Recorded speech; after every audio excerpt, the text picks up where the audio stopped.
So I like to upload my music to this website called Bandcamp. It's the platform for indie musicians.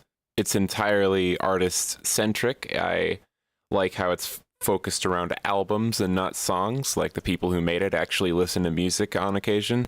When people buy your music, it goes to you directly, and that's just what makes it perfect for indie musicians. Anyway, the point I am making is that Bandcamp has this little feature where you can look at your stats and you see the plays that you got in the day for different songs. And you know if it's full plays or just plays where people just played the first 10 seconds and clicked off. But along with that, you get to see which of your albums have been downloaded or purchased the most. And you know what my most downloaded album is? Trickle Down. Yep.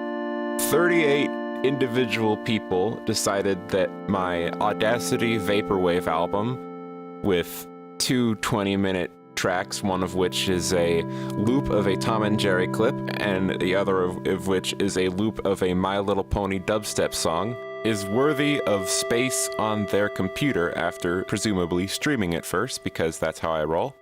I mean, up until this point, I have exclusively advertised my music on 4chan, which is, I guess, a possible reason for this amount of downloads of my singular, most pretentious album.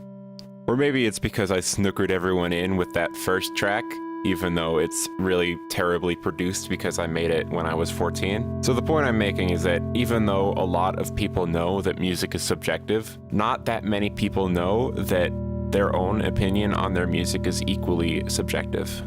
There are all these musicians just starting out on their new music rig who have absolutely no idea what they're doing, and the only standard they have to live up to is deadmau5.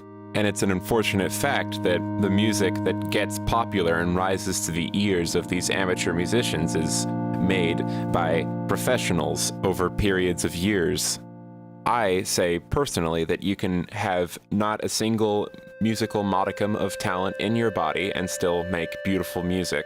Like, don't look at deadmau5. Look at Daniel Lopatin, aka Oneohtrix Point Never, who was able to make the most beautiful album of all time by looping 1-second clips of old commercials and putting cheap, new agey choir synths over them.